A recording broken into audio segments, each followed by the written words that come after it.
नमस्कार तपाईहरू सम्पूर्णमा। आज म तपाईहरूलाई बेसन नराखिकन कसरी यस्तो क्रन्ची पकौडा बनाउने भनेर देखाउँदैछु। सुरुमा बन्दालाई राम्रोसँग सफा गरेर मसिनो गरी काट्ने। मैले बन्दालाई मसिनो गरी काटेर राखिसकेको छु। तपाईहरूले प्याज पनि राख्न सक्नुहुन्छ।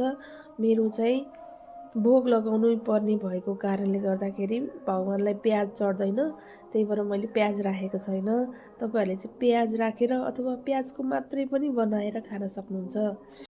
मैले सुरुमा चामलको पिठो राखेँ, त्यसपछि गहुँको पिठो राखेँ, अनि स्वाद अनुसारको नुन, बेसार र धुलो खुर्सानी पनि राखेँ। मलाई सुकेको रातो खुर्सानीको स्वाद पनि राम्रो लाग्ने भएको कारणले गर्दाखेरि मैले सुकेको खुर्सानी पनि राखेँ। अब यसलाई राम्रोसँग मिसाएर पानी हालेर मोल्नुपर्छ। धेरै पानी राख्नु हुँदैन, थोरै थोरै पानी राख्दै मोल्दै गर्नुपर्छ, नत्र गिलो हुन्छ। यसरी राम्रोसँग मोलिसकेपछि यो मिक्सरलाई 15 देखि 20 मिनेटसम्म छोपेर राख्नुपर्छ। मैले 15 देखि 20 मिनेटसम्म छोपेर राखिसकेँ। हेर्नुहोस् त कस्तो नरम भएर आएको छ। मैले थोरै जिरा पनि यसमा मिसाइदिएको छु। मेरो घरमा चाहिँ अजवाइन सकेको भएर मैले जिरा मिसाइदिएको। तपाईहरूले चाहिँ अजवाइन राखेर बनाउनु अझ मिठो हुन्छ। तेल हालेर मजाले तताउनुहोस्।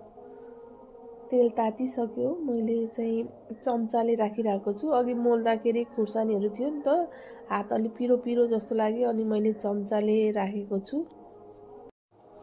तेललाई चाहिँ सुरुमा हाई फ्लेम बनाउने, अनि फेरि एकछिनमा चाहिँ बिचमा मिडियममा जाने, अनि कुक हुन्छ, अनि फेरि लास्टमा फेरि हाई गर्ने।